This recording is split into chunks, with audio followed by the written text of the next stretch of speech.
I saw a study last week that had researchers asking participants to rate emotional and physical pain of a breakup. They found that women tend to be more negatively affected by breakups, reporting high levels of both physical and emotional pain. But while breakups hit women the hardest, they tended to recover more fully. Men, on the other hand, rarely fully recovered. I thought that was very interesting. I wasn't too sure what that meant. Yeah, it's interesting. It also rings true with my experience and my observations. I think this could relate to a number of things, and here I'm painting with a broad brush, right?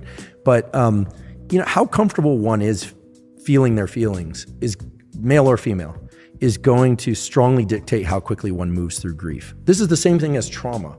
The more willing someone is to feel the full depth and intensity of the feelings that they associate with that trauma, the more quickly they're going to move through the trauma. Again, I'm lifting from Paul Conti's words, so these aren't mine, but people use a number of strategies. They use distraction. They use states like, they sublimate to things like anger and avoidance of various kinds in order to not feel the traumatic feelings or not feel the breakup. People will, try and self-soothe with alcohol or try and self-soothe with multiple new partners or whatever it happens to be. It doesn't work. It just extends it because this map of space, time, and closeness needs to be fractured. And the only way to do that is for the brain to have to confront the reality, which is that whether by death or by breakup, they are no longer available. It's like the food on the other side of that wall is gone. It's just not there anymore. Or that the food that was accessible, now there's a wall in between and you will not get through it.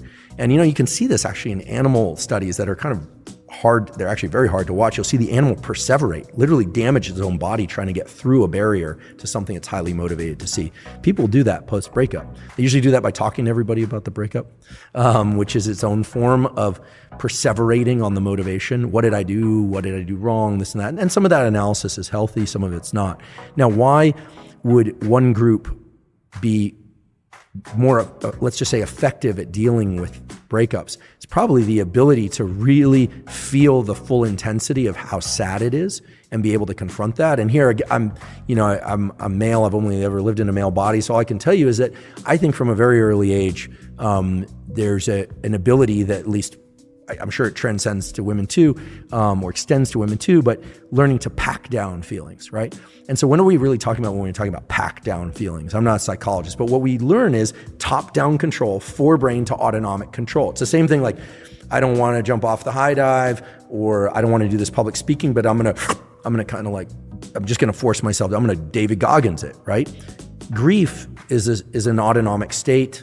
We say it has valence, has negative valence, but it's high levels of autonomic arousal with a negative connotation, because you can be high levels of autonomic arousal with happiness, right? You can be very alert and aroused and happy, you're very alert and aroused and sad. It's very alert and aroused and sad, and yet we learn how to tamp that down. What is tamping down? It's reducing our heart rate. It's going to work each day, being a functional human being. There's a lot of that, rather than allowing ourselves to, sob uncontrollably into a pillow. Some people are better at this. The late Steve Jobs was a big proponent of scream therapies. He used to go up into the hills behind Stanford. He actually still owns a property back there. He was really into, catharsis, cathartic release of internal state that he felt would allow him to return as a happier, nicer person. He was also kind of well known for screaming at people in the office. So he obviously had a lot pent up inside. So I think the better that we can lean into the emotional states that we fear the most, but in a controlled way where we're not harming ourselves or other people, the better. The more that we try and avoid that and we try and sublimate or just, and I've done this, so I'm speaking from experience, I would use the anger or the sadness from an experience to just work 10 times longer, 10 times harder, to just get that much more focus. You're taking that autonomic arousal, that narrow aperture and that energy, and you're putting it onto something that moves your life forward.